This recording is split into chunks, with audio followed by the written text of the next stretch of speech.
The last thing my Millete searched on her phone was about a motorcycle. Not a threat, not a goodbye, a motorcycle. At 8 p.m. on January 7th, 2021, she was texting her family group chats about a trailer sale and planning a birthday trip to Big Bear. By 1:25 a.m., her phone went silent, and Maya was never seen again.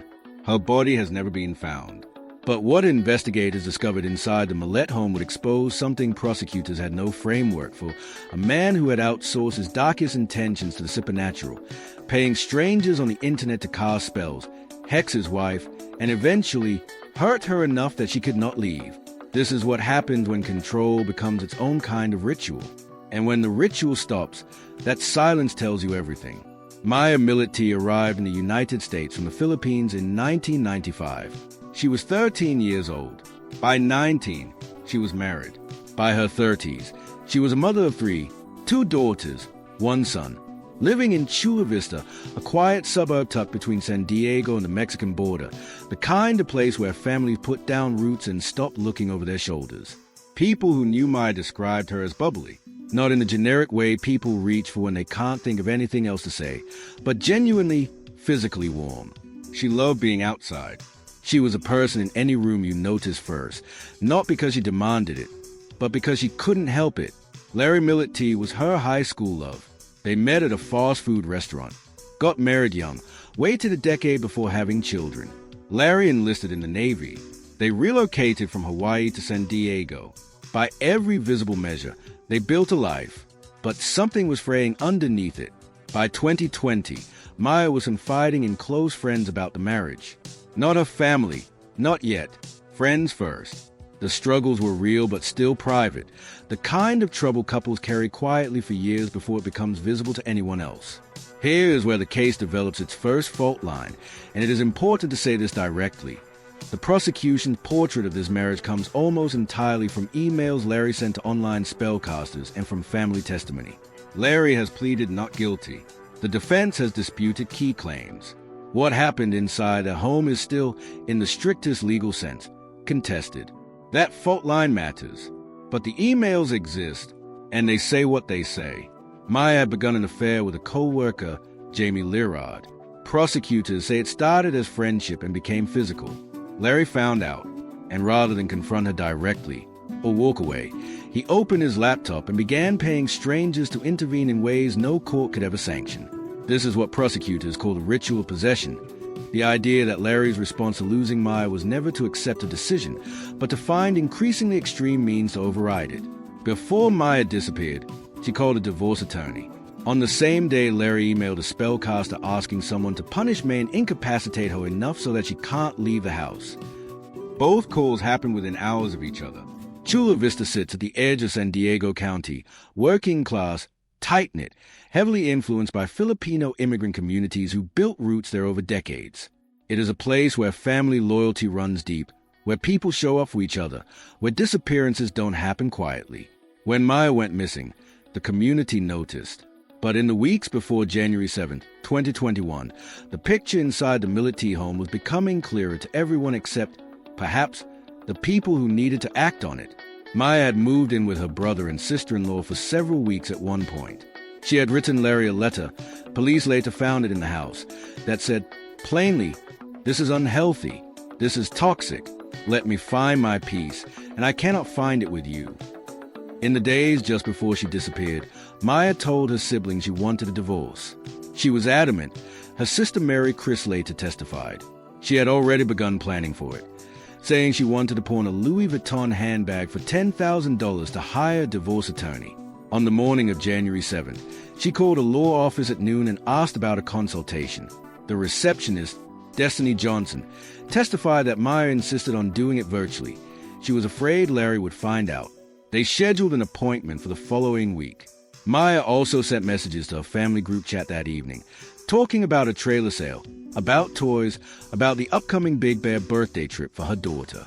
Her phone pinged for the last time at 1:25 a.m. Larry was seen on security footage the next morning, January 8th, backing his Lexus SUV into the driveway at 6:45 a.m. He later told investigators he took his 4-year-old son to the beach that day. His phone, he said, was off the entire time. He offered no explanation for why. On the day Maya vanished, Larry sent multiple emails to spellcasters. One said, "I think she wants me to snap." The following morning, the morning he backed his SUV into the driveway at 6:45 a.m., he emailed him again, "Stop hexing May." He never mentioned her name in those emails again. When Maya's brother couldn't reach her on January 8th, he called Mary Chris. "Something is wrong," he said. Mary Chris drove from out of town to the Millete home in San Diego. She testified that when she arrived, Larry's demeanor was completely calm, normal. She said, "He told the family not to worry. Don't call the police." Mary Chris called 911 anyway. What followed was an investigation that, by the family's own account, moved too slowly. Police did not formally search the Millete house until January 23rd, more than 2 weeks after Maya disappeared. During that initial response, the home was not treated as a crime scene. Investigators were working a missing persons case, not a homicide. That distinction would shape everything about what was preserved and what was lost. When officers did search the home, they found 2 Glock handguns, a rifle, and a shotgun. In May of 2021, police served Larry with a gun violence restraining order and ordered him to surrender his firearms. He did not comply. That non-compliance gave investigators grounds for a new search warrant. When they returned, they found additional weapons, including an unregistered firearm. Larry was now also in violation of federal firearms law. But the stranger's evidence was already in plain sight. During that first visit to the home, officers found spell books. The emails to spellcasters, recovered later, stretched back months and painted a specific, escalating portrait of Larry's state of mind. Dr. Barbara Ziv, a forensic psychiatrist who has testified in high-profile domestic cases, has described this pattern of escalating coercive control as consistent with men who believe their partners are property rather than persons, and who interpret a partner's departure as an act of betrayal requiring punishment rather than a decision requiring acceptance. The emails show that progression in real time. Early messages asked spellcasters to make Maya fall back in love with him. Then they shifted. "Please punish May and incapacitate her enough so that she can't leave." Then, "Maybe an accident or broken bone." Then, according to prosecutors, came the allegation that Jamie Lirard had gotten Maya pregnant, something Larry apparently learned or believed, and the emails turned darker still. To this point, no medical records have been entered into evidence confirming a pregnancy. No physician has testified. The pregnancy claim exists only in Larry's own communications to spellcasters. Inside the Millete home, investigators also found a small vial with a sealed cap. Testing came back positive for the active chemical compound in poison hemlock. Google searches on an account linked to Larry asked, "What is the best poison for fast death?" The hemlock vial stopped the courtroom. Poison hemlock, the same plant that killed Socrates, is not a household substance. It does not appear in a family home by accident. The prosecution presented it alongside recovered Google searches from an account tied to Larry that included searches for flower and hemlock poisoning and variations on the phrase, "What is the best poison for fast death?"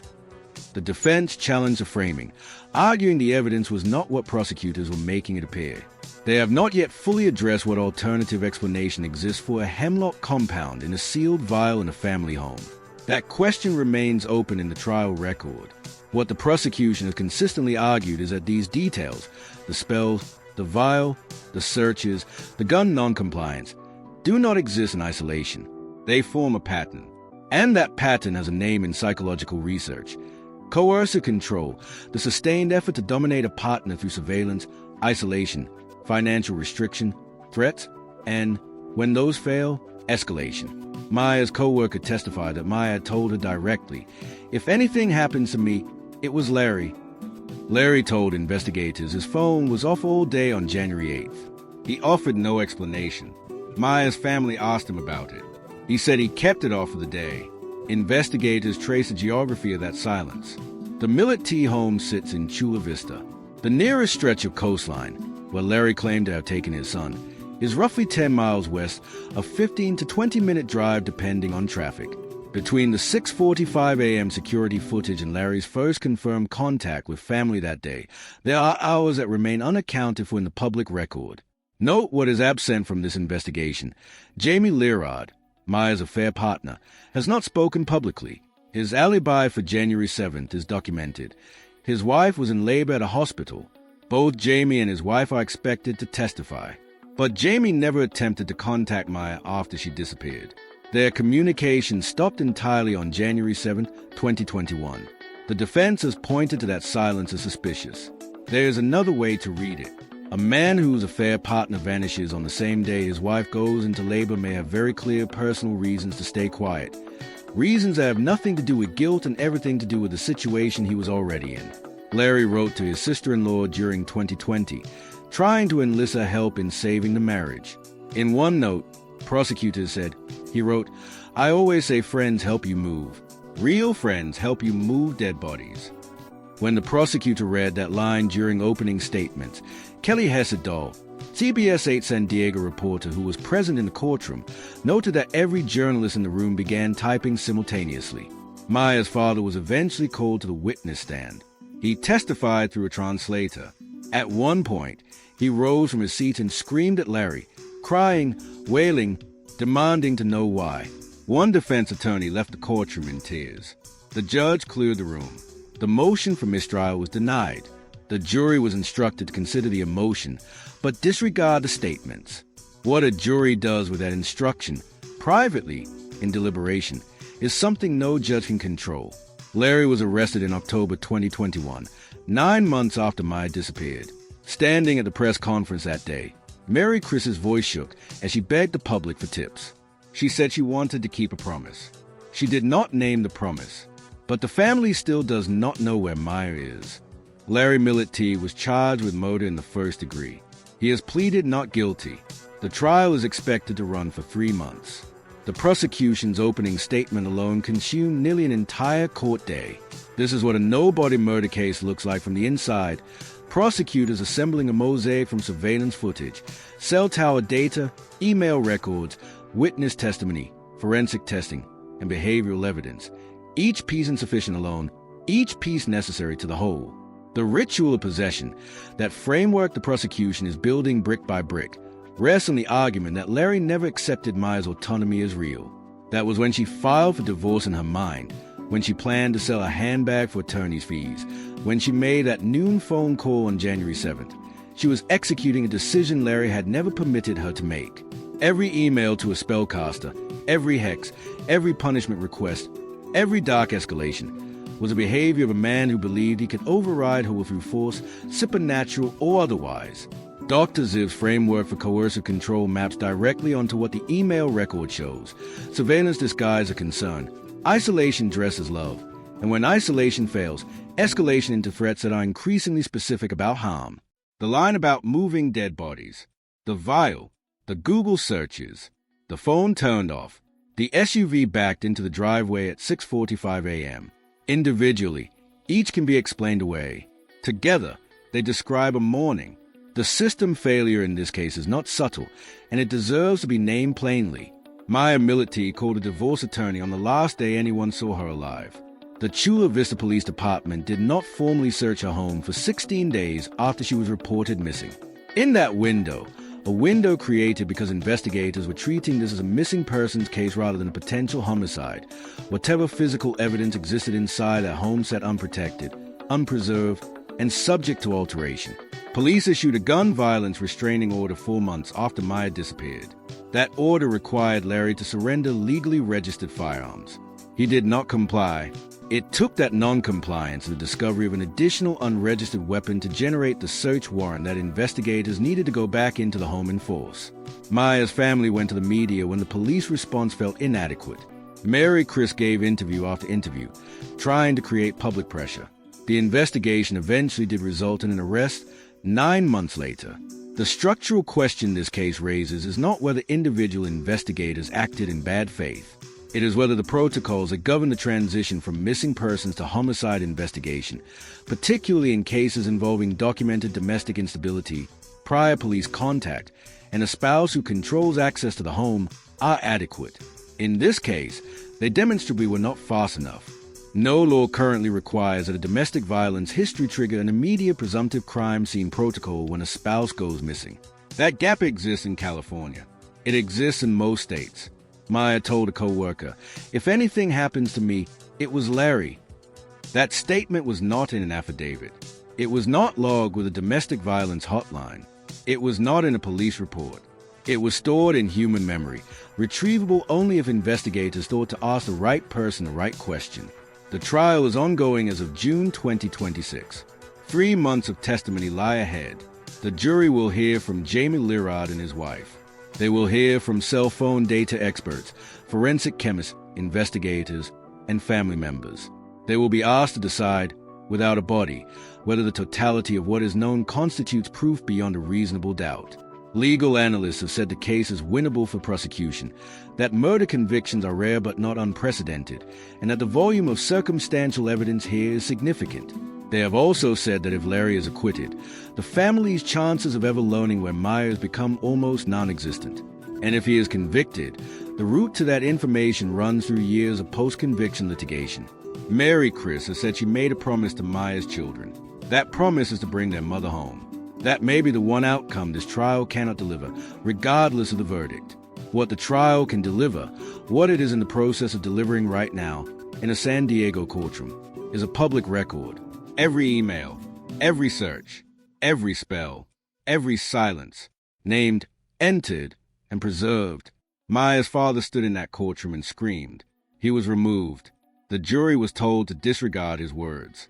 But grief like that does not require words to communicate what it means. Every person in that room understood what they had just witnessed.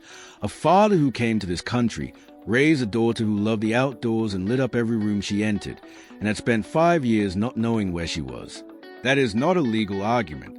It is a fact about what this case has cost.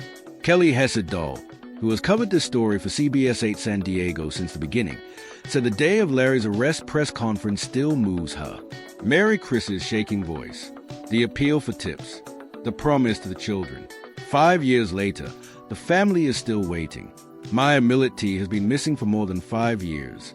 Her family does not know where she is. Her children have grown up without her. The trial will continue through the summer of 2026.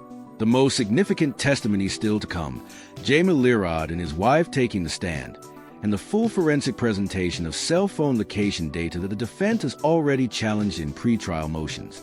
That data, and how the jury is instructed to weigh it, may be the spine of the verdict. Subscribe now, because when that testimony lands, we will be here the same day it happens with a full breakdown of what it means for both sides. One question before you go, and I want a real answer in the comments. Maya told a co-worker, "If anything happens to me, it was Larry." But no one filed a formal report. Should a verbal statement like that, made to a co-worker about a spouse, automatically trigger a welfare check protocol with mandatory documentation? Yes or no? And tell me why.